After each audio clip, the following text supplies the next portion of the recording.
नैमिषारण्य क्षेत्र में सौनकादि ऋषि से सूत जी कहते हैं कि जीवन में सब कुछ हो जाए, परंतु यदि परमात्मा की भक्ति जीवन में नहीं है तो ये जीवन अधूरा रहता है।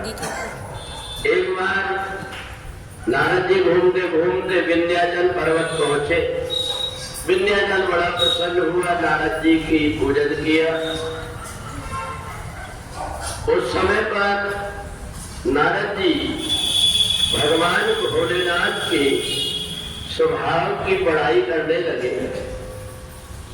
विंध्याचल ने कहा,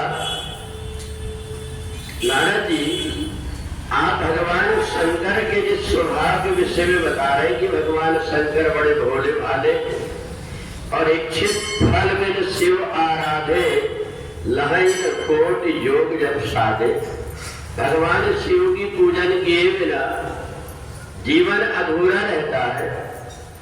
तो ऐसा तो मेरा जीवन भी अधूरा रह गया। मेरे यहाँ पर माता नर्मदा तो है, परंतु भगवान भोलेनाथ नहीं। नारद जी ने कहा, देखो विंध्याचल, भगवान भोलेनाथ अपने भक्तों की इच्छा को पूरी करते हैं।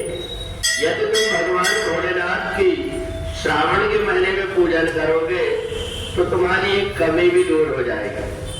विंध्याचल ने अपने परिवार के सहित माता नर्मदा जी के तट पर भगवान शिव की एक महीने तक के जब अभिषेक और पूजन किया और जब विसर्जन करने के लिए ले जाने लगा तो उसकी आंख से आंसू बहने लगे कि अब तो 11 महीने बिना शिव जी के ही रहना पड़ेगा।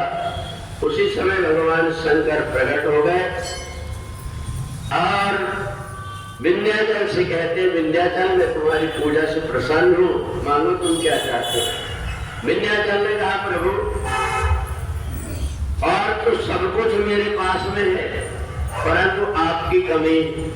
भगवान भोलेनाथ ने कहा, एक रूप से नहीं 2 रूप से मैं तुम्हारे यहाँ पर निवास करूंगा, जिससे कि आने और जाने वाले के दोनों को, परिक्रमा करने वाले को मेरे दर्शन मिले। तो इसलिए एक तरफ भगवान ममलेश्वर के रूप में और एक तरफ ओंकारेश्वर के रूप में विंध्याचल पर्वत में माता नर्मदा जी के तट पर निवास कर रहे हैं।